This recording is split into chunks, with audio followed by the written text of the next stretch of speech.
Good morning, everyone. Today we're going to talk a little bit about how we plural words, how we make them turn from just one object into more than one object.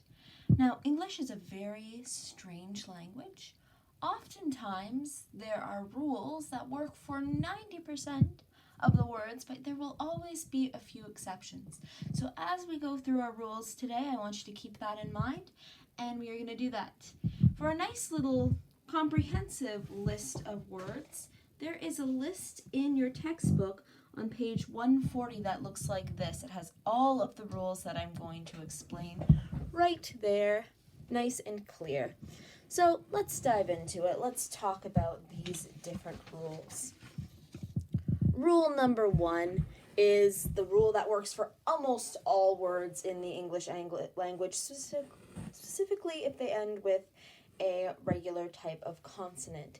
So for example, words like dog, all you gotta do is add an S.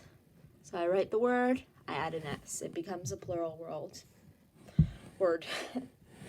Now, some words get a little bit more complicated. If it ends with an S or a Z or a ch or a sh, a sound that sounds sort of like an S, you have to add another letter in there. So pass becomes passes, P-A-S-S-E-S, because otherwise we have 3 S's in a row or a ch and an S next to each other. It just makes these sounds that are too close to each other, so we add an E to make it a little bit easier to work with.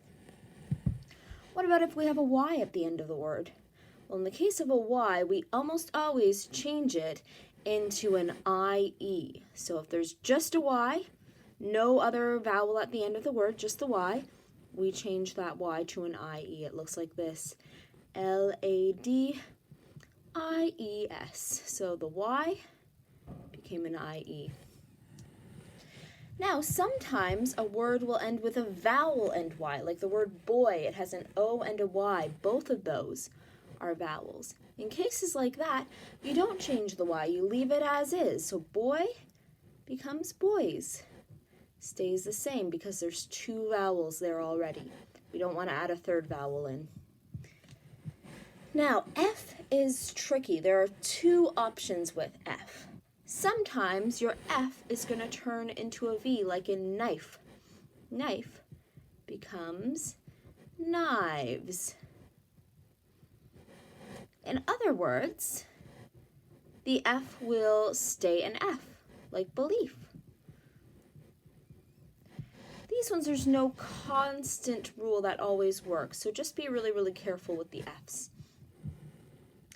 Next, we have our Os.